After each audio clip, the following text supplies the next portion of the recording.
ನಮಸ್ತೆ, ನಾನು ನಿಮ್ಮ Pushpanjali. Welcome back to my channel. ಇನ್ನು ಯಾರೆಲ್ಲ ನನ್ನ ಚಾನಲ್ನ ಸಬ್ಸ್ಕ್ರೈಬ್ ಮಾಡ್ದಿರಾ ನೋಡ್ತಿದ್ದೀರಾ, ಪ್ಲೀಸ್ ಸಬ್ಸ್ಕ್ರೈಬ್ ಮಾಡಿಕೊಂಡು ನನ್ನ ಚಾನಲ್ನ ನೋಡಿ ಅಂತ ಹೇಳಿ ರಿಕ್ವೆಸ್ಟ್ ಮಾಡ್ಕೊತಾ ಇದ್ದೀನಿ.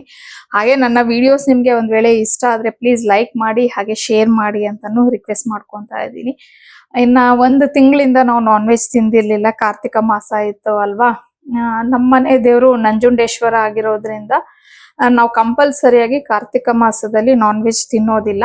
ಇನ್ನು ಶ್ರಾವಣದಲ್ಲಿ ತಿಂತೀವಿ, ಬಟ್ ಏನಾಗುತ್ತೆ ಅಂದರೆ ಆ ಟೈಮಲ್ಲಿ ನಮಗೆ ವರಮಹಾಲಕ್ಷ್ಮಿ ಹಬ್ಬ ಅಂದರೆ ಸಾಲಾಗಿ ಹಬ್ಬಗಳು ಬರೋದ್ರಿಂದ ಅವಾಗ್ಲೂ ನಾನು ಸರಿಯಾಗಿ ಮಾಡೋದಿಲ್ಲ. ಮಾಡಿದ್ರೆ ಒಂದ್ಸತಿ ಇಲ್ಲ 2 ಸತಿ ಮಾಡ್ತೀನಿ.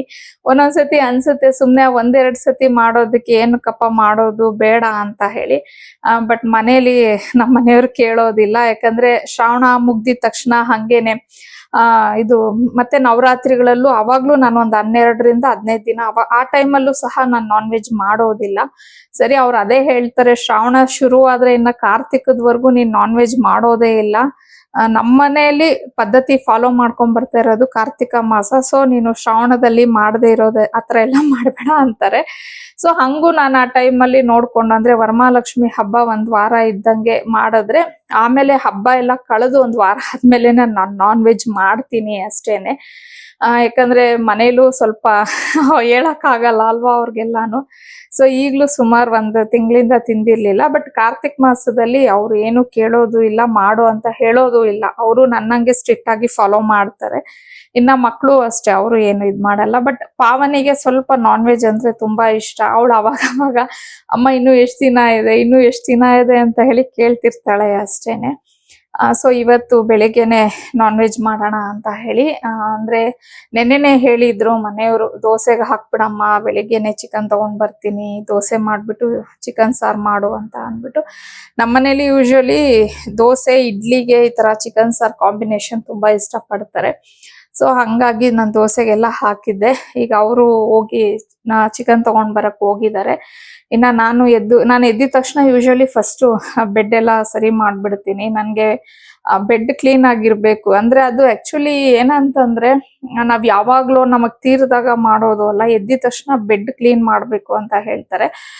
ನಾನ್ ಫಸ್ಟ್ ಎದ್ಬಿಡ್ತೀನಿ. ಸೊ ನಮ್ಮ ಮನೆಯವ್ರು ಸ್ವಲ್ಪ ಲೇಟ್ ಆಗಿ ಎದ್ದೋಳೋದ್ರಿಂದ ಒಂದೊಂದ್ಸತಿ ಅವ್ರು ಮಾಡ್ತಾರೆ. ಬಟ್ ಆದ್ರೂ ನಾನು ಅವ್ರ ಎದ್ದು ಕೆಳಗೆ ಬಂದಿದ ತಕ್ಷಣ ಫಸ್ಟ್ ಅವ್ರನ್ನ ಕೇಳ್ತೀನಿ, ಬೆಡ್ ಸರಿ ಮಾಡಿದೀರಾ ಅಂತ ಅಂದ್ಬಿಟ್ಟು. ಅಂತಂದ್ರೆ ಸುಮ್ನೆ ಕೆಳಗಡೆನೆ ಕೆಲಸ ಮಾಡ್ಕೊಂಡಿರ್ತೀನಿ. ಇಲ್ಲ ಅಮ್ಮ ಮಾಡಿಲ್ಲ ಅಂತ ಹೇಳಿದ್ರೆ ಮತ್ತೆ ನನ್ ಮೇಲ್ ಬಂದು ಬೆಡ್ ಎಲ್ಲ ಸರಿ ಮಾಡ್ಬಿಟ್ಟೆ ಆಮೇಲೆ ಕೆಳಗಡೆ ಹೋಗಿ ನಾನು ಬೇರೆ ಕೆಲ್ಸಗಳನ್ನ ಮಾಡ್ಕೊಳ್ಳೋದು. ಮತ್ತೆ ಇನ್ನೂ ಒಂದು ನನ್ಗೆ ಕ್ವಶನ್ ಬರ್ತಾ ಇತ್ತು, ನೀವು ಬೆಳಿಗ್ಗೆ ಎದ್ದಿದ ತಕ್ಷಣ ಯಾವಾಗ್ಲೂ ಫ್ರೆಶ್ ಆಗೇ ಇರ್ತೀರಾ, ಏನು ಸ್ನಾನ ಮಾಡ್ಕೊಂಡೆ ನೀವು ಕಿಚನ್ಗೆ ಹೋಗ್ತೀರಾ ಅಂತ ಹೇಳಿ. ಖಂಡಿತ ನಾನು ಸ್ನಾನ ಎಲ್ಲ ಮಾಡ್ಕೊಂಡು ಕಿಚನ್ಗೆಲ್ಲ ಹೋಗೋದಿಲ್ಲ. ಆದ್ರೆ ನಾವು ಮುಂಚೆಯಿಂದಾನು ನಾವು ಒಂದು ಪದ್ಧತಿ ಒಂದನ್ನ ಫಾಲೋ ಮಾಡ್ಕೊಂಡು ಬಂದಿದ್ದೀನಿ. ಏನಂದ್ರೆ ನಾನು ವಿತೌಟ್ ಬ್ರಷ್ ಮಾಡ್ದಿರ ಫೇಸ್ ವಾಶ್ ಮಾಡ್ದಿರ ನಾನು ಕಿಚನ್ಗೆ ಹೋಗೋದೇ ಇಲ್ಲ. ನನ್ಗೆ ಹಂಗೆ ಡೈರೆಕ್ಟ್ ಆಗಿ ಕಿಚನ್ಗೆ ಹೋಗೋದು ನನ್ಗೆ ಇಷ್ಟ ಆಗೋದಿಲ್ಲ. ಸೊ ಎದ್ದಿದ ತಕ್ಷಣ ನಾನು ಫಸ್ಟ್ ಬ್ರಷ್ ಮಾಡ್ಕೊಂಡು ಮುಖ ಎಲ್ಲ ವಾಶ್ ಮಾಡಿ ಆಮೇಲೆನೆ ನಾನು ಕ್ಲೀನಾಗಿ ತಲೆ ಎಲ್ಲ ಬಾಚ್ಕೊಂಡು ನಾನು ಕಿಚನ್ಗೆ ಹೋಗೋದು. ಯಾಕಂದ್ರೆ ನನ್ಗೆ ಎದ್ದಂಗೆನೆ ಹಣೆಯಲ್ಲಿ ಬಟ್ಟೆ ಇಲ್ದಿರಾ ಕೂದ್ಲೆಂಗಂಗೆ ನನ್ ನಿಜವಾಗ್ಲೂ ಅದು ಇಷ್ಟ ಆಗೋದಿಲ್ಲ. ಸೊ ನನ್ಗೆ ಅವ್ರಿಗೆ ನಾನು ಎಷ್ಟೋ ಸತಿ ಕಮೆಂಟ್ ಅಲ್ಲಿ ಹೇಳ್ತಾನೆ ಇದ್ದೆ, ಯಾವಾಗ್ಲೂ ಇದೇ ತರ ಇರ್ತೀರಾ ಇಲ್ಲ ವಿಡಿಯೋಗೋಸ್ಕರ ಈ ತರ ಇರ್ತೀರಾ ಅಂತಾನು ಕೇಳ್ತಾ ಇದ್ರು. ಖಂಡಿತ ಇಲ್ಲ, ನಾನು ಮುಂಚೆಯಿಂದಾನು ಆಲ್ಮೋಸ್ಟ್ ಆಲ್ 20 ವರ್ಷದಿಂದ ಇದನ್ನೇ ಫಾಲೋ ಮಾಡ್ಕೊಂಡು ಬರ್ತಾ ಇದ್ದೀನಿ. ನಾವ್ ಎದ್ದಂಗೆನೆ ಖಂಡಿತ ನಾವು ಕಿಚನ್ಗೆ ಹೋಗೋದಿಲ್ಲ. ಸ್ವಲ್ಪ ನೀಟಾಗಿ ಆಕ್ಚುಲಿ ಏನಂದ್ರೆ ಸ್ನಾನ ಮಾಡ್ಕೊಂಡು ಹೋಗೋದೇ ಬೆಟರ್.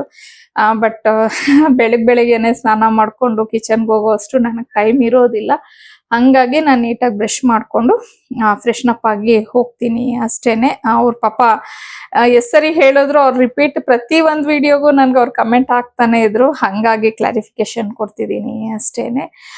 ಅದಾದ್ಮೇಲೆ ಸ್ವಲ್ಪ ಕ್ಲೀನಿಂಗ್ ಕೆಲಸಗಳಿದೆ. ಒಂಚೂರು ಹಾಲಲ್ಲಿ ನಾನು ಸೋಫಾ ಎಲ್ಲ ತೆಗೆದು ಕ್ಲೀನ್ ಮಾಡ್ಕೊಂಡಿಲ್ಲ, ಅದೊಂಚೂರು ಮಾಡ್ಕೊಬೇಕಿದೆ. ಸೊ ಇವತ್ತಿನ ಡೇ ಹೆಂಗಿರತ್ತೆ, ಬೆಳಗಿನ ಸಂಜೆವರೆಗೂ ನನ್ನ ರೊಟೀನ್ ಯಾವ ರೀತಿ ಇರತ್ತೆ ಅನ್ನೋದನ್ನ ನಾನು ಈ ವಿಡಿಯೋದಲ್ಲಿ ಶೇರ್ ಮಾಡೋಣ ಅನ್ಕೊಂಡಿದ್ದೀನಿ.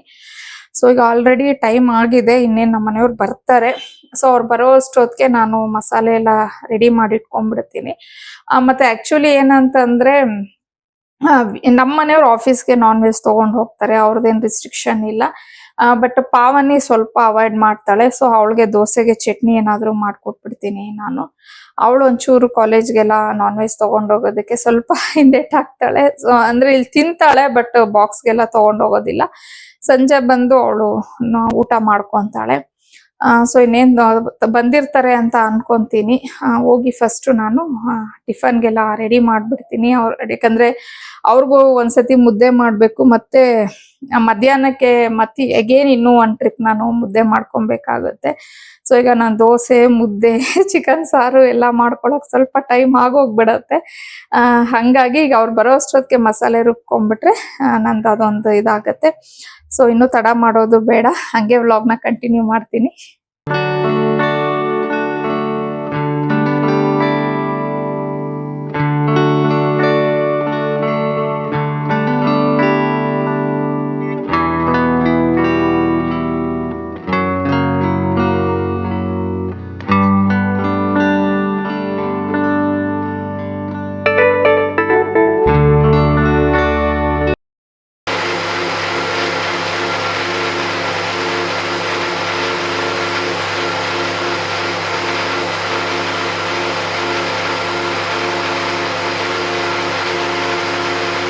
ಇನ್ನ ನಾನು ಚಿಕನ್ ಸಾರ್ದು ರೆಸಿಪಿ ಆಲ್ಮೋಸ್ಟ್ ಆಲ್ ಒಂದ್ 2 ಸತಿನೇ ನನ್ನ ಚಾನಲ್ ಅಲ್ಲಿ ಪೋಸ್ಟ್ ಮಾಡಿದೀನಿ.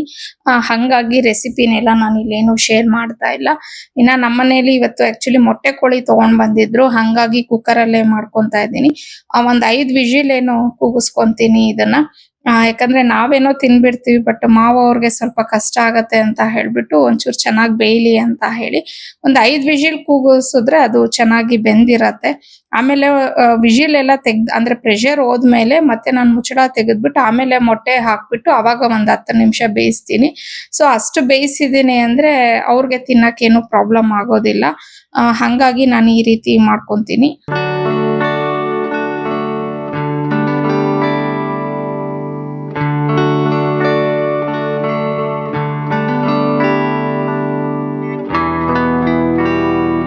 ನನ್ಗೂ ನಮ್ಮ ಮನೆಯವ್ರಿಗೆ ಯೂಶುವಲಿ ಸ್ವಲ್ಪ ಟೈಮ್ ಸಿಗೋದು ಅಂದ್ರೆ ನಾವು ಈ ಗ್ರೀನ್ ಟೀ ಕುಡಿಬೇಕಾದ್ರೆ ಇಲ್ಲ ಬೆಳಿಗ್ಗೆ ಬಿಸಿನೀರ್ ಆ ಟೈಮ್ ಅಲ್ಲೇ ಸ್ವಲ್ಪ ಟೈಮ್ ಸಿಗತ್ತೆ.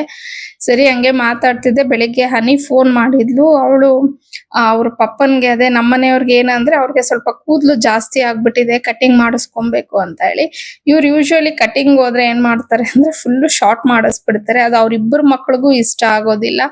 ಅದನ್ನ ಅವರು ನಕ್ಕೊಂಡು ಹೇಳ್ತಾ ಇದ್ರು, ನೋಡು ಹನಿ ಹಿಂಗ್ ಹೇಳ್ತಾ ಇದ್ಲು, ಪಾಪ ಶಾರ್ಟ್ ಮಾಡಿಸ್ಬೇಡಿ, ಮೀಡಿಯಂ ಆಗಿ ಮಾಡಿಸಿ, ನಾನ್ ಬರೋ ಅಷ್ಟೊತ್ತಿಗೆ ನಿಮ್ಗೆ ಶಾರ್ಟ್ ಹೇರ್ಸ್ ಇದ್ರೆ ನಾನ್ ನಿಮ್ ಹತ್ರ ಬರಲ್ಲ ಅಂತ ಅನ್ಬಿಟ್ಟು ಹೇಳ್ತಿದ್ಲಂತೆ. ಅದನ್ನ ನಮ್ಮ ಮನೆಯವ್ರು ನಕ್ಕೊಂಡು ಹೇಳ್ತಿದ್ರು. ಅಂದ್ರೆ ಸಾಮಾನ್ಯವಾಗಿ ಹೆಣ್ಮಕ್ಳಿಗೆ ಅವ್ರ ತಂದೆನೆ ಹೀರೋ ಅಂತ ಇರತ್ತೆ ಅಲ್ವಾ, ಎಲ್ಲಾರ ಮನೇಲೂ ಇದು ಕಾಮನ್. ನಮ್ಮ ಮನೇಲೂ ಅಷ್ಟೇ, ಅವ್ರಿಬ್ಬರಿಗೂನು ಅವ್ರ ಪಪ್ಪ ಅಂದ್ರೆ ಒಂಥರ ಸ್ಪೆಷಲ್. ಸೊ ನನ್ಗಿಂತ ಜಾಸ್ತಿ ಅವ್ರದ್ದು ಡ್ರೆಸ್ಸಿಂಗ್ ಸೆನ್ಸ್ ಆಗ್ಲಿ, ಅವ್ರ ಹೇರ್ ಸ್ಟೈಲ್ ಆಗ್ಲಿ, ಪ್ರತಿ ಒಂದು ಅವ್ರ ಮಕ್ಕಳೇ ಅವ್ರಿಗೆ ಹೇಳ್ತಿರ್ತಾರೆ, ಪಾಪ ಹಿಂಗಿರಿ, ಪಾಪ ಹಂಗಿರಿ, ಈ ತರ ಮಾಡ್ಬೇಡಿ, ಈ ತರ ಬಟ್ಟೆ ಹಾಕೋಬೇಡಿ ಅಂತ ಹೇಳಿ. ಅವ್ರು ಎಷ್ಟ್ ಹೇಳಿದ್ರು ನಮ್ಮ ಮನೆಯವರು ಬೇಕು ಅಂತಾನೆ ಅವ್ರ ಮಕ್ಕಳನ್ನ ಟೀಸ್ ಮಾಡೋದ್ರಲ್ಲ ಇವ್ರಿಗೆ ಅದೇನು ಖುಷಿ ಸಿಗುತ್ತೋ ಗೊತ್ತಿಲ್ಲ. ಬೇಕು ಅಂತಾನೆ ಅವ್ರಿಗೆ ತೆಗ್ದಿಟ್ಟಿರ್ತಾರೆ ಈ ಬಟ್ಟೆ ಹಾಕೋಬೇಕು ಅನ್ಬಿಟ್ಟು. ಆದ್ರೆ ಅವ್ರ ಮಕ್ಕಳಿಬ್ಬರನ್ನು ರೇಗ್ಸೋದಕ್ಕೋಸ್ಕರ ಸುಮ್ನೆ ಯಾವ್ದೋ ಒಂದ್ ಚೆನ್ನಾಗಿಲ್ದೇ ಇರೋದು, ಅವ್ರಿಗೆ ಇಷ್ಟ ಆಗದೆ ಇರೋದನ್ನ ಹಾಕೊಂಡ್ ಬಂದ್ಬಿಡೋದು, ಈ ತರ ಎಲ್ಲಾ ಮಾಡ್ತಿರ್ತಾರೆ. ಸರಿ ನನ್ಗೆ ಅವ್ರ ಮಕ್ಕಳದು ಮತ್ತೆ ನಮ್ಮ ಮನೆಯವ್ರದ್ದು ಆ ಕಾನ್ವರ್ಸೇಷನ್ ಅವ್ರ ಹತ್ರ ಎಲ್ಲ ಮಾಡೋದು ನಾನ್ ತುಂಬಾ ಎಂಜಾಯ್ ಮಾಡ್ತೀನಿ ನಿಜ ಹೇಳ್ಬೇಕು ಅಂದ್ರೆ.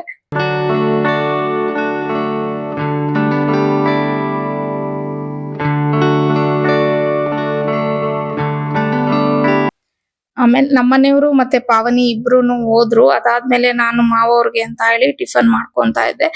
ಇನ್ನ ನನ್ಗೆ ಆ ಟೈಮಲ್ಲಿ ಒಂದು ಫೋನ್ ಕಾಲ್ ಬಂತು. ಆಕ್ಚುಲಿ ಎಮರ್ಜೆನ್ಸಿ ಇಲ್ಲ ಅಂದ್ರೆ ನಾನು ತೆಗಿಯಕ್ ಹೋಗೋದಿಲ್ಲ. ಆಮೇಲೆ ಅಂದ್ರೆ ಲೈಕ್ ಈಗ ನನ್ ತಂಗಿನೋ ಫ್ರೆಂಡ್ಸೋ ಈ ತರ ಯಾರಾದ್ರೂ ಮಾಡಿದ್ರೆ ಇರ್ಲಿ ಬಿಡು, ಆಮೇಲೆ ಫ್ರೀ ಆದ್ಮೇಲೆ ಕಾಲ್ ಮಾಡೋಣ ಅಂತ ಹೇಳ್ಬಿಟ್ಟು ಸುಮ್ನಾಗ್ಬಿಡ್ತೀನಿ. ಬಟ್ ಎಮರ್ಜೆನ್ಸಿ ಕಾಲ್ ಇತ್ತು, ಹಂಗಾಗಿ ತೆಗೆದ್ಬಿಟ್ಟು ಮಾತಾಡ್ತಿದ್ದೆ. ಅಂದ್ರೆ ಎಮರ್ಜೆನ್ಸಿ ಅಂದ್ರೆ ನಮ್ಮ ಮನೆಯವರೇ ಕಾಲ್ ಮಾಡಿದ್ದು, ಯಾವ್ದೋ ಒಂದು ಡಾಕ್ಯುಮೆಂಟೇಶನ್ OTP ಎಲ್ಲ ಏನೇನೋ ಬರುತ್ತೆ ಸ್ವಲ್ಪ ಹೇಳು ಅಂತ ಅನ್ಬಿಟ್ಟು ಹೇಳ್ತಾ ಇದ್ರು.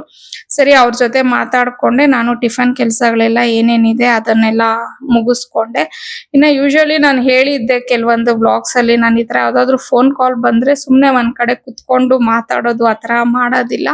ನನ್ ಪಾಡಗ್ ನನ್ ಕೆಲ್ಸಗಳನ್ನ ನಾನು ಕೈಯಲ್ಲಿ ಮಾಡ್ತಾ ಇರ್ತೀನಿ, ಈ ಕಡೆ ಮಾತಾಡ್ತಾ ಇರ್ತೀನಿ, ಆ ರೀತಿ ಮಾಡ್ಕೊಂತಾ ಇರ್ತೀನಿ ನಾನು. ಇವತ್ತು ನಾನು ಒಂದು ಕಮೆಂಟ್ಗೆ ಆನ್ಸರ್ ಮಾಡ್ಬೇಕಂತ ಅನ್ಕೊಂಡಿದೀನಿ. ಒಬ್ಬರಿಗೆ ಆಕ್ಚುಲಿ ಎಲ್ಲಾರ್ಗೂ ಅಲ್ಲ, ಬಟ್ ಒಬ್ಬರಿಗೆ ನಾನು ಆನ್ಸರ್ ಮಾಡ್ಬೇಕು. ಏನಕ್ಕೆ ಅಂದ್ರೆ ಅವ್ರಿಗೆ ನಾನು ತುಂಬಾ ಸತಿ ಟ್ರೈ ಮಾಡಿದೆ ಕಮೆಂಟ್ ಅಲ್ಲಿ ಅವ್ರಿಗೆ ನಾನು ಕನ್ವಿನ್ಸ್ ಮಾಡೋದಕ್ಕೆ, ಬಟ್ ಅವ್ರಿಗೆ ಮೇ ಬಿ ಅರ್ಥ ಆಗ್ತಾ ಇಲ್ಲ ಅನ್ಸುತ್ತೆ. ಪ್ಲಸ್ ಕೆಲವು ಮಾತುಗಳು ಏನಾಗುತ್ತೆ ಅಂದ್ರೆ ನಮ್ಗೆ ಅಷ್ಟು ಉದ್ದ ಕಮೆಂಟ್ ಅಲ್ಲಿ ಟೈಪ್ ಮಾಡೋದಕ್ಕೂ ಆಗೋದಿಲ್ಲ. ಹಂಗಾಗಿ ನಾನು ವಿಡಿಯೋದಲ್ಲೇ ಶೇರ್ ಮಾಡೋಣ ಅಂತ ಹೇಳಿ ಅನ್ಕೊಂಡೆ. ಅಂದ್ರೆ ಅವ್ರಿಗೆ ಪಾಪ ನಾನೀಗ ಪ್ರಮೋಷನ್ಸ್ ಏನ್ ಮಾಡ್ತಿದ್ದೀನಿ ಅವ್ರಿಗೆ ಅದು ಇಷ್ಟ ಆಗ್ತಿಲ್ಲ ಅನ್ಸುತ್ತೆ. ಮೇ ಬಿ ಅವ್ರಿಗೆ ಅಲ್ಲ, ಸುಮಾರು ಜನಕ್ಕೆ ಇಷ್ಟ ಆಗೋದಿಲ್ಲ. ಅದಕ್ಕೆ ಕೆಲವರು ಅವ್ರದೇ ಆದ ರೀತಿಲಿ ಕೆಲವರು ಅದನ್ನ ಹೇಳ್ತಿದ್ದಾರೆ. ನಾನು ಅದನ್ನೆಲ್ಲ ತಪ್ಪು ಅಂತ ಖಂಡಿತ ಹೇಳೋದಕ್ಕೆ ಹೋಗೋದಿಲ್ಲ. ಹೌದು, ನಾನು ಪ್ರಮೋಷನ್ಸ್ ಮಾಡ್ತಿದ್ದೀನಿ, ಕೆಲವೊಂದು ಇನ್ಸ್ಟಾದಲ್ಲೂ ಕೊಲಾಬ್ಸ್ ಎಲ್ಲ ಮಾಡ್ತಾ ಇದ್ದೀನಿ. ಇವಾಗ ಏನಕ್ಕೆ ಪ್ರಮೋಷನ್ಸ್ ಮಾಡ್ತೀರಾ, ಏನಕ್ಕೆ ಕೊಲಾಬ್ಸ್ ಮಾಡ್ತೀರಾ ಅಂತ ಅಂದ್ರೆ ಇವಾಗ ನಮ್ಗೆ ಬರುತ್ತೆ ಅದು ಕೆಲವೊಂದು ಪ್ರಾಡಕ್ಟ್ ನಾನೇ ಇಷ್ಟಪಟ್ಟು ಸಹ ಅದನ್ನ ಯೂಸ್ ಮಾಡ್ತಿರ್ತೀನಿ. ಕೆಲವರು ಅದ್ರ ಬಗ್ಗೆ ಡೀಟೇಲ್ಸ್ ಕೊಡಿ, ರಿವ್ಯೂ ಕೊಡಿ ಅಂತಾನು ಕೇಳೋರು ಇರ್ತೀರಾ, ಲಿಂಕ್ಸ್ ಕೊಡಿ ಅಂತ ಕೇಳೋರು ಇರ್ತೀರಾ. ಸೊ ನನಗೆ ಯಾವ್ದಾದ್ರು ಒಂದು ಪ್ರಾಡಕ್ಟ್ ಇಷ್ಟ ಆಗಿದೆ ಅಂತ ಅಂದಾಗ ನಾನು ಅದರ ಬಗ್ಗೆ ಪ್ರಮೋಟ್ ಮಾಡ್ತೀನಿ, ಅಂದ್ರೆ ಅದ್ರ ಬಗ್ಗೆ ನಾನು ರಿವ್ಯೂ ಕೊಡ್ತೀನಿ. ಸೊ ಇಷ್ಟ ಇರೋರು ಅದನ್ನ ಚೆಕ್ ಮಾಡ್ಬೋದು, ಇಷ್ಟ ಇಲ್ಲದೆ ಇರೋರು ಅದನ್ನ ಬಿಟ್ಬಿಡ್ಬೋದು. ಈವನ್ ವಿಡಿಯೋಸು ಅಷ್ಟೇ, ನಿಮ್ಗೆ ಆ ಪ್ರಮೋಷನಲ್ ವಿಡಿಯೋಸ್ ನೋಡಕ್ಕಿಲ್ಲ ಅಂತಂದ್ರೆ ಸ್ಕಿಪ್ ಮಾಡ್ಬೋದು. ನಾನು ಅದನ್ನ ಮಾತ್ರ ಖಂಡಿತ ಯಾರಿಗೂ ಹೇಳೋದಿಲ್ಲ, ನನ್ನ ಪ್ರಮೋಷನಲ್ ವಿಡಿಯೋಸ್ನೆಲ್ಲ ನೀವು ನೋಡಿ ಅಂತ ಹೇಳ್ಬಿಟ್ಟು. ಯೂಸ್ಫುಲ್ ಇರೋರ್ಗೆ ನೋಡಿ ಅಂತಾನೆ ಅಂತೀನಿ. ಯೂಸ್ಫುಲ್ ಇಲ್ಲ ಅಂತಂದ್ರೆ ದಯವಿಟ್ಟು ನೋಡ್ಬೇಡಿ ಆ ವಿಡಿಯೋಸನ್ನ. ಬಟ್ ಅವ್ರು ಹೇಳಿದ್ದು ಮಾತು ಹೆಂಗಿದೆ ಅಂತಂದ್ರೆ ನಾನು ಯೂಟ್ಯೂಬ್ ಇಂದ ಮತ್ತೆ ಪ್ರಮೋಷನ್ಸ್ ಇಂದಾನೆ ಈ ಲೆವೆಲ್ಗೆ ಬಂದಿದೀವಿ, ಮನೆ ಕಟ್ಟಿದೀವಿ, ಇಷ್ಟು ಚೆನ್ನಾಗಿರುವಂತ ಲೈಫ್ ಲೀಡ್ ಮಾಡ್ತಿದೀವಿ ಅಂತ ಹೇಳಿದ್ರು. ಬಟ್ ಅದಕ್ಕೆ ನನ್ಗೆ ಆನ್ಸರ್ ಮಾಡ್ಬೇಕು ಅಂತ ಹೇಳಿ ಅನ್ಸಿದ್ದು. ಏನಕ್ಕೆ ಅಂತಂದ್ರೆ ಈ ಮನೆ ಕಟ್ಟಿರೋದ್ರಲ್ಲಿ ನಿಜವಾಗ್ಲೂ ನಾನು ಒಂದು 20% ಅಷ್ಟೇ ನನ್ನ ಕಾಂಟ್ರಿಬ್ಯೂಷನ್. ಇನ್ನ 80% ಫುಲ್ಲು ನಮ್ಮ ಮನೆಯವರ ಹಾರ್ಡ್ ವರ್ಕು, ಅವ್ರದೇ ಎಲ್ಲಾನು. ಸೊ ಅವ್ರ ಕಷ್ಟನ ನನಗೆ ಕ್ರೆಡಿಟ್ ಮಾಡ್ಕೊಳಕ್ಕೆ ನನ್ಗೆ ಇಷ್ಟ ಇಲ್ಲ ಅಲ್ವಾ. ಅವ್ರು ಅಷ್ಟು ಹಾರ್ಡ್ ವರ್ಕ್ ಮಾಡಿ ಅವ್ರು ಎಷ್ಟು ಕಷ್ಟಪಟ್ಟಿದ್ದಾರೆ ಅನ್ನೋದು ಆಸ್ ಎ ವೈಫ್ ನಾನು ಅವ್ರ ಜೊತೆಲಿದ್ದು ನೋಡಿದೀನಿ. ಇವಾಗ ನಾನು ಯೂಟ್ಯೂಬ್ ಮಾಡಿದ ತಕ್ಷಣ ಅವ್ರು ಪಟ್ಟಿರೋ ಕಷ್ಟನೆಲ್ಲ ನನ್ನ ಅಕೌಂಟ್ಗೆ ಹಾಕೊಂಡ್ಬಿಟ್ಟು ನಾನೇ ಇವತ್ತು ಈ ತರ ಮನೆಯಲ್ಲಿ ಈ ತರ ಲೈಫ್ ಸ್ಟೈಲ್ ಲೀಡ್ ಮಾಡೋದಕ್ಕೆ ಎಲ್ಲ ನಾನೇ ಕಾರಣ ಅಂತ ಹೇಳ್ಕೊಂಡ್ರೆ ನಿಜವಾಗ್ಲೂ ಅದು ನನ್ಗೆ ಒಪ್ಪೋದಿಲ್ಲ. ಅವರು ಕೇಳಿದ್ರು ನಿಮ್ಮ ಆತ್ಮಸಾಕ್ಷಿಯಾಗಿ ಹೇಳಿ ಅಂತ ಅನ್ಬಿಟ್ಟು. ಸೊ ಅದಕ್ಕೆ ಹೇಳ್ತಾ ಇದ್ದೀನಿ ಮ್ಯಾಮ್, ನೀವು ಒಂದ್ ವೇಳೆ ನನ್ನ ವಿಡಿಯೋ ನೋಡ್ತಾ ಇದ್ರೆ ನನ್ನ ಆತ್ಮಸಾಕ್ಷಿ ಮೇಲೆ ಇಟ್ಟು ನಾನು ಹೇಳ್ತಿದ್ದೀನಿ ಮ್ಯಾಮ್, ಈ ಮನೆ ಕಟ್ಟಿರೋದಾಗ್ಲಿ ಮತ್ತೆ ಈಗ ನಾವೇನ್ ಲೈಫ್ ಸ್ಟೈಲ್ ಲೀಡ್ ಮಾಡ್ತಿರೋದಾಗ್ಲಿ ಯಾವ್ದು ಒಂದು ನನ್ನ ಕ್ರೆಡಿಟ್ ಏನು ಇಲ್ಲ. ಇದ್ರೆ ಜಸ್ಟ್ ಒಂದು 10 to 20% ಇರುತ್ತೆ ಅಷ್ಟೇನೆ. ಇನ್ನ ಫುಲ್ ಕ್ರೆಡಿಟ್ ನಾನು ನಮ್ಮ ಮನೆಯವ್ರಿಗೆನೆ ಕೊಡ್ತೀನಿ. ಹೌದು, ನನ್ಗೆ ಯೂಟ್ಯೂಬ್ ಇಂದ ಪೇಮೆಂಟ್ ಬರ್ತಿದೆ, ನಮ್ಗೆ ಪ್ರಮೋಷನ್ಸ್ ಇಂದ ಪೇಮೆಂಟ್ ಬರ್ತಿದೆ. ಈಗ ಫ್ರೀ ಆಗಿ ನಾನು ಯಾಕೆ ಮ್ಯಾಮ್ ಯಾರ್ದೋ ಒಬ್ರದ್ದು ನಾ ಪ್ರಮೋಟ್ ಮಾಡ್ಕೊಡ್ಬೇಕು ಹೇಳಿ ನೀವೇನೆ. ಏನೋ ಒಂದು ಸ್ಮಾಲ್ ಪೇಜಸ್ ಇರತ್ತೆ ಇನ್ಸ್ಟಾಗ್ರಾಮ್ ಅಲ್ಲಿ, ಅಂತದನ್ನ ನಾನು ಖಂಡಿತ ಅವ್ರಿಗೆ ಪೇಮೆಂಟ್ ಏನು ನಾನು ತಗೊಳೋದಿಲ್ಲ. ಅವ್ರ ಪ್ರಾಡಕ್ಟ್ ಏನಾದ್ರು ಕಳಿಸ್ಕೊಟ್ರೆ ಬಾರ್ಟರ್ ಸಿಸ್ಟಮ್ ಅಲ್ಲಿ ನಾನು ಅವ್ರದನ್ನ ಕೊಲಾಬ್ ಮಾಡ್ಕೊಡ್ತೀನಿ. ಯಾಕಂದ್ರೆ ಒಂದು ಸಣ್ಣ ಪೇಜ್ ಅವರು ನಮ್ಮಿಂದ ಏನಾದ್ರು ಅವ್ರಿಗೊಂಚೂರು ಹೆಲ್ಪ್ ಆದ್ರೆ ಸಾಕಪ್ಪ ಅನ್ನೋ ತರ ನಾವ್ ಯೋಚನೆ ಮಾಡ್ತೀವಿ.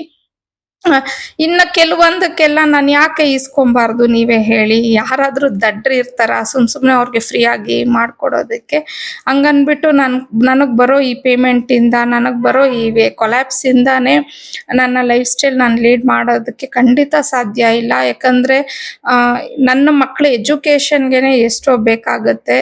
ಸುಮಾರು ಜನ ಇವಾಗ ನನ್ನ ಏನು ನೀವು ವಿಡಿಯೋಸ್ ನೋಡ್ತಿರ್ತೀರಾ, ಕಾಲೇಜ್ಗೆ ಹೋಗೋ ಮಕ್ಳಿದ್ರೆ ನಿಜವಾಗ್ಲೂ ಅವ್ರಿಗೆ ಗೊತ್ತಿರುತ್ತೆ ಎಷ್ಟು ಖರ್ಚು ವೆಚ್ಚಾಗ್ಲಿರುತ್ತೆ ಅಂತ ಹೇಳಿ. ನಾವು ಮಕ್ಕಳದು ಸ್ಕೂಲ್ ವರ್ಗೂನೆ ಒಂಥರ ಇರತ್ತೆ ನಮ್ಗೆ. ಅವ್ರದ್ದು ಫೀಸ್ ಸ್ಟ್ರಕ್ಚರ್ ಆಗಿರ್ಬೋದು, ಬೇರೆ ಬೇರೆ ನೀಡ್ಸ್ ಏನ ಸ್ಟೇಷನರಿ ಇಂಥವೆಲ್ಲಾನು. ಬಟ್ ಅವ್ರು ಒಂದ್ಸತಿ ಮಕ್ಕಳು 10th ಮುಗಿಸ್ಕೊಂಡು 11th 12th ಆ ತರ ಬಂದಿದ್ದಾರೆ ಅಂತಂದ್ರೆ ಕಾಲೇಜ್ ಲೆವೆಲ್ ಹೋಗಿದ್ದಾರೆ ಅಂತಂದಾಗ ಅವ್ರದ್ದು ಡಿಫ್ರೆಂಟ್ ಆಗ್ಬಿಡತ್ತೆ ನಿಜವಾಗ್ಲು. ನಾನು ಇವನ್ ಯಾರಾದ್ರೂ ಈಗ ನೀವು 8th 9th ಅವ್ರು ಇದ್ರೆ ಈಗಲೇ ಸ್ವಲ್ಪ ನೀವು ಸೇವಿಂಗ್ಸ್ ಮಾಡ್ಕೊಳ್ಳಿ. ಯಾಕಂದ್ರೆ ಕಾಲೇಜ್ ಲೆವೆಲ್ ಹೋದಾಗ ನಾವ್ ಎಕ್ಸ್ಪೆಕ್ಟೇ ಮಾಡಕ್ಕಾಗಲ್ಲ ಅವ್ರಿಗೆ ಯಾವ ತರ ಖರ್ಚು ಬರುತ್ತೆ ಅಂತ ಹೇಳ್ಬಿಟ್ಟು. ಕೆಲವು ಸತಿ ಇವಾಗ ನೋಡಿ ನನ್ ಮಕ್ಳು ಇಬ್ರು ಅಷ್ಟೇ ತುಂಬಾ ಸರ್ಟಿಫಿಕೇಟ್ ಕೋರ್ಸ್ಗಳನ್ನ ಮಾಡ್ತಾ ಇರ್ತಾರೆ ಅವರು. ಅದಕ್ಕೂ ಎಲ್ಲ ಎಕ್ಸ್ಟ್ರಾ ನಮ್ಗೆ 800 1000 ಈ ತರ ಬರ್ತಾನೆ ಇರುತ್ತೆ ಖರ್ಚಿಗೆ. ಅವ್ರು ವರ್ಷದಲ್ಲಿ 3-4 ಸರ್ಟಿಫಿಕೇಟ್ ಕೋರ್ಸಸ್ ಮಾಡಿದ್ದಾರೆ ಅಂತಂದ್ರೆ ಅದಕ್ಕೆ ನಮ್ಗೆ 7-8 ಸಾವಿರ ಆಗ್ಬಿಡತ್ತೆ. ಅದು ಒಂಥರ ಎಕ್ಸ್ಟ್ರಾ ಖರ್ಚೆ ಆಗತ್ತೆ ನಮ್ಗೆ. ಪ್ಲಸ್ ಅದ್ರ ಜೊತೆಗೆ ಡ್ಯಾನ್ಸ್, ಅದರಲ್ಲೂ ಇಬ್ರು ಮಕ್ಕಳು ಡ್ಯಾನ್ಸ್ ಅನ್ನ ಕಲಿತಾ ಇರೋದ್ರಿಂದ ಅದು ಅಷ್ಟೇ ನಮ್ಗೆ ವರ್ಷಕ್ಕೆ, ಅದನ್ನ ನಾನೆಲ್ಲ ಡೀಟೇಲ್ ಆಗಿ ಹೇಳಕ್ಕೂ ಆಗಲ್ಲ, ಅದಕ್ಕೂ ನಮ್ಗೆ ಸಪ್ರೇಟ್ ಆಗಿ ಖರ್ಚು ಅನ್ನೋದು ಬರತ್ತೆ. ಸೊ ಇಷ್ಟೆಲ್ಲ ಖರ್ಚುಗಳನ್ನ ನನ್ನ ನಿಜವಾಗ್ಲು ಇಷ್ಟು ಬರೀ ಒಂದು ಯೂಟ್ಯೂಬ್ ಪೇಮೆಂಟ್ ಇಂದ ನಾನು ಸಾಕ್ಸಕ್ಕೆ ತುಂಬಾ ಕಷ್ಟ ಆಗತ್ತೆ. ಅದರಲ್ಲೂ ನನ್ನ ಚಾನೆಲ್ ನ ನೀವು ನೋಡಕ್ ಹೋದ್ರೆ ನನ್ಗೇನು ಅಷ್ಟೊಂದು ವ್ಯೂಸ್ ಸಹ ಬರೋದಿಲ್ಲ. ಏನೋ ತುಂಬಾ ವ್ಯೂಸ್ ಬರ್ತಾ ಇದ್ರೆ ಹೌದಪ್ಪ ನನ್ಗೆ ದೊಡ್ಡ ಮಟ್ಟದಲ್ಲಿ ಪೇಮೆಂಟ್ ಬರುತ್ತೆ ಅಂತ ಹೇಳಿ ಅನ್ಕೊಬಹುದು.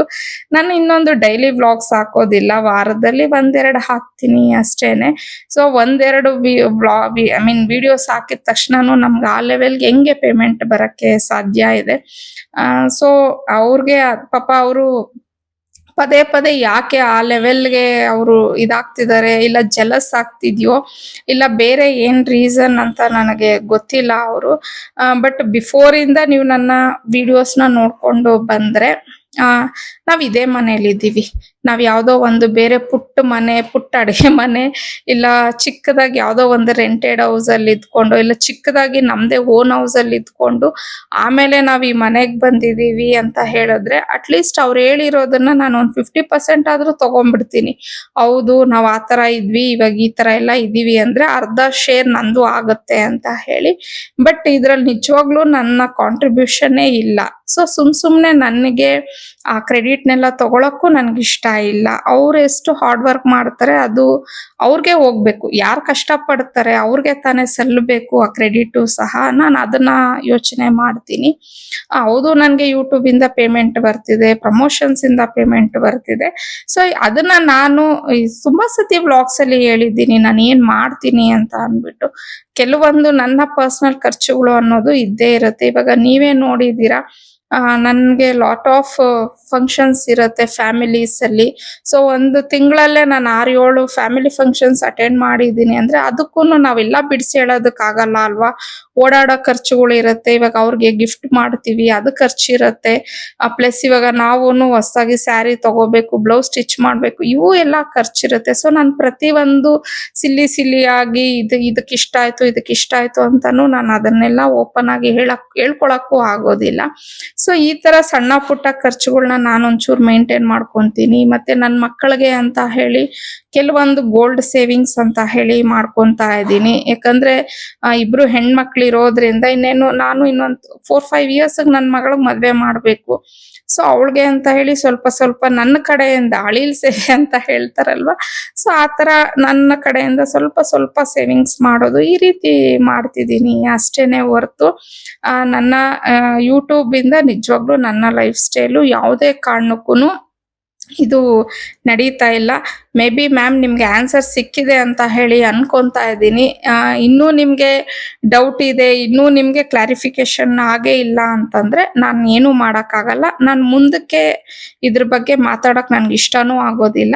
ನೀವು ರಿಪೀಟ್ ಆಗಿ ಅದೇ ತರ ನನ್ನನ್ನ ಕ್ವಶನ್ ಕೇಳ್ತಾ ಇದ್ರೆ ನನ್ನ ಹತ್ರ ಆನ್ಸರ್ ಇಲ್ಲ ಮ್ಯಾಮ್, ಇದು ಫೈನಲ್ ಆಗಿ ನಾನು ನಿಮ್ಮ ಹತ್ರ ಹೇಳ್ತಿದ್ದೀನಿ ಅಷ್ಟೇನೆ. ನಾನು ಫಂಕ್ಷನ್ಸ್ಗೆ ಹೋಗ್ತಿದ್ದಾಗ ಸ್ಯಾರೀಸ್ ಎಲ್ಲ ಹುಟ್ಟಿದ್ನಲ್ವಾ ಆಲ್ಮೋಸ್ಟ್ ಈ 1 ತಿಂಗಳಲ್ಲಿ, ಆ ಸೀರೆಗಳನ್ನೆಲ್ಲ ನಾನು ಏನ್ ಮಾಡ್ತಿದ್ದೆ, ಬರೋದು ಸೀರೆನ ತೆಗಿಯೋದು, ಗಾಳಿಗೆ ಹಾಕೋದನ್ನ ಹಾಕ್ತಿದ್ದೆ. ಬಟ್ ಕೆಲವೊಂದನ್ನ ವಾಶ್ ಮಾಡಕ್ಕಾಗಿರೋವನ್ನೆಲ್ಲ ವಾಶ್ ಮಾಡ್ಕೊಂಡಿದ್ದೆ. ಬಟ್ ಅದನ್ನೆಲ್ಲ ನಾನು ನೀಟಾಗಿ ಎತ್ತಿಟ್ಟಿರ್ಲಿಲ್ಲ. ಸೊ ಬ್ಲೌಸಸ್ ಎಲ್ಲ ಸ್ವಲ್ಪ ಹಂಗಂಗೆ ಇಟ್ಟಿದ್ದೆ ನಾನು. ನೀಟಾಗಿ ಅದ್ರ ಜಾಗಕ್ಕೆ ಅದನ್ನ ಎತ್ತಿಟ್ಕೊಂಡ್ಬಿಟ್ರೆ ಒಂದ್ ಕೆಲ್ಸ ಆಗತ್ತೆ ಅಂತ ಹೇಳ್ಬಿಟ್ಟು ಮಧ್ಯಾಹ್ನ ಊಟ ಎಲ್ಲ ಮುಗಿಸ್ಕೊಂಡು, ಇವತ್ತು ವೆದರ್ ಬೇರೆ ಸ್ವಲ್ಪ ಮಳೆ ಎಲ್ಲ ಬರ್ತಾ ಇತ್ತಲ್ವಾ. ಸೊ ಮಧ್ಯಾಹ್ನ ಊಟ ಎಲ್ಲ ಆದ್ಮೇಲೆ ಈ ಕೆಲ್ಸಗಳ್ನು ಎಲ್ಲ ಸ್ವಲ್ಪ ಮಾಡ್ಕೊಂಬಿಡೋಣ ಅಂತ ಹೇಳಿ ಮಾಡ್ಕೊಂತಾ ಇದ್ದೆ. ಆಮೇಲೆ ಅದೆಲ್ಲ ಆದ್ಮೇಲೆ ಸಂಜೆ ನಮ್ಮ ಮನೆಯವರು ಬಂದ್ರು. ಸೊ ಅವರು ಇದು ಸ್ವೆಟರ್ಸ್ ಇರ್ಲಿಲ್ಲ ನನ್ನ ಹತ್ರ, ನನ್ಗೂ ಬೇಕಿತ್ತು ಮತ್ತೆ ಅವ್ರಿಗೂ ಬೇಕಿತ್ತು. ಸರಿ ಬಾ ಸ್ವೆಟರ್ ಆದ್ರೂ ತಗೊಂಬರೋಣ ಅಂತ ಹೇಳಿ ಶಾಪಿಂಗ್ ಅನ್ಬಿಟ್ಟು ಹೊರಗಡೆ ಕರ್ಕೊಂಡು ಹೋದ್ರು. ನಾವು ಹೋಗೋ ಅಷ್ಟೊತ್ತಿಗೂ ಇನ್ನೂ ಸ್ವಲ್ಪ ಹನಿ ಬೀಳ್ತಾ ಇತ್ತು. ಇವಾಗ ಮಳೆ ಇಲ್ಲ, ಬಟ್ ಈ ವಿಡಿಯೋ ಶೂಟ್ ಮಾಡಾಗ್ಲೇ 1 ವಾರ ಬಿಫೋರ್ ನಾನು ಮಾಡಿರೋದು, ಬಟ್ ಇವತ್ತು ಅಪ್ಲೋಡ್ ಮಾಡ್ತಿದ್ದೀನಿ ಅಷ್ಟೇನೆ. ಸೊ ಆಮೇಲೆ ಅಲ್ಲಿ ಶಾಪ್ ಹತ್ರ ಹೋದ್ವಿ, ಬಟ್ ಅಲ್ಲಿ ಕ್ಲೋಸ್ ಮಾಡ್ಬಿಟ್ಟಿದ್ರು ಅಂಗಡಿನ. ಆಮೇಲೆ ಒಂದು ಗೋಲ್ಡ್ ಜ್ಯುವೆಲ್ರಿ ಶಾಪ್ಗೆ ಕರ್ಕೊಂಡೋದ್ರು. ನನಗೆ ಶಾಕ್ ಆಗೋಯ್ತು, ಏನಿದು ಜ್ಯುವೆಲ್ರಿ ಅಂಗಡಿ ಕರ್ಕೊ ಬಂದಿದ್ದೀರಾ ಸರ್ಪ್ರೈಸ್ ಆಗಿ ಅಂತ ಅಂದ್ಬಿಟ್ಟು. ಆಮೇಲೆ ನಾನು ಒಂದು 3 ಡೇಸ್ ಬಿಫೋರ್ ಅವ್ರಿಗೆ ಹೇಳಿದ್ದೆ, ಅಂದ್ರೆ ನಾನು ಯೂಶಲಿ ಮಕ್ಕಳಿಗೆ ಅಂದ್ಬಿಟ್ಟು ಗೋಲ್ಡ್ಗೆ ಅವಾಗ ನನ್ನ ಹತ್ರ ಎಷ್ಟು ಅಮೌಂಟ್ ಅಡ್ಜಸ್ಟ್ಮೆಂಟ್ ಆಗುತ್ತೆ, ಒಂದು 3-4 ಗ್ರಾಮ್ಸ್ ಸಾಲಿಡ್ ಗೋಲ್ಡ್ ಬರುತ್ತೆ ನೋಡಿ, ಅದನ್ನ ತೆಗ್ದಿಡ್ತಿರ್ತೀನಿ. ಮೇ ಬಿ ಅದಕ್ಕೆ ಇರ್ಬೇಕು, ಅದನ್ನ ಹೇಳಿದ್ನಲ್ವಾ ಅದಕ್ಕೆ ಕರ್ಕೊ ಬಂದಿದ್ದಾರೆ ಅಂತ ನಾನು ಹಂಗ ಅನ್ಕೊಂಡೆ. ಆಮೇಲೆ ನೋಡಿದ್ರೆ ಅವರು ಇಲ್ಲ, ಒಂದು 20 ಗ್ರಾಮ್ಸ್ ಅಲ್ಲಿ ನಿನ್ಗೆ ಏನಾದ್ರು ಬೇಕು ಅಂದ್ರೆ ನೋಡು ಅಂತ ಅಂದ್ರು. ನನಗೆ ಫುಲ್ಲು ಶಾಕು ಪ್ಲಸ್ ಖುಷಿ, ಸರ್ಪ್ರೈಸ್ ಆಗಿತ್ತು. ಸರಿ ಅವ್ರು ಹೇಳಿದ್ದೆ ತಡ ನಾನು ಒಂದು ನೆಕ್ಲೆಸ್ ನೋಡೋಣ ಅಂದ್ಬಿಟ್ಟು ಪುಟ್ಟದೊಂದು ನೆಕ್ಲೆಸ್ ನ ನೋಡಿದೆ. ಈ ವಿಡಿಯೋದಲ್ಲಿ ನಾನೇನ್ ಹಾಕೊಂಡು ನೋಡ್ತಿದ್ದೀನಿ ಅಲ್ವಾ, ಅದೇ ನೆಕ್ಲೆಸ್ ನಾನು ಸೆಲೆಕ್ಟ್ ಮಾಡ್ಕೊಂಡಿದ್ದು.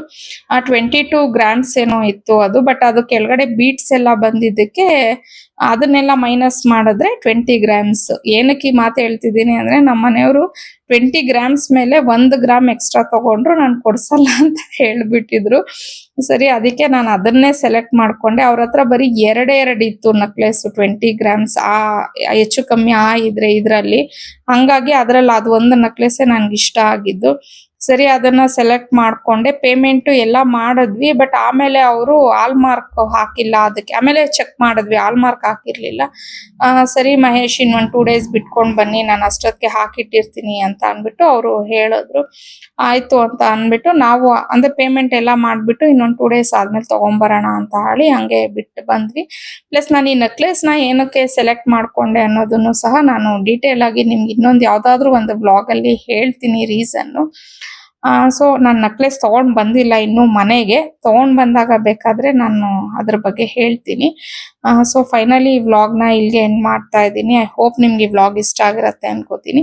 ಇಷ್ಟ ಆಗಿದ್ರೆ ಪ್ಲೀಸ್ ಲೈಕ್ ಮಾಡಿ, ಶೇರ್ ಮಾಡಿ, ಕಮೆಂಟ್ ಮಾಡಿ, ಹಾಗೆ ಸಬ್ಸ್ಕ್ರೈಬ್ ಮಾಡ್ದಿರಾ ನೋಡ್ತಿದ್ರೆ ಸಬ್ಸ್ಕ್ರೈಬ್ ಮಾಡ್ಕೊಂಡು ನೋಡಿ ಅಂತ ಹೇಳಿ ಮತ್ತೊಂದು ಬಾರಿ ರಿಕ್ವೆಸ್ಟ್ ಮಾಡ್ಕೊಂತ ನಿಮ್ಮನ್ನ ನೆಕ್ಸ್ಟ್ ವ್ಲಾಗ್ ಅಲ್ಲಿ ಭೇಟಿ ಆಗ್ತೀನಿ. ಅಲ್ಲಿವರೆಗೂ ಬಾಯ್.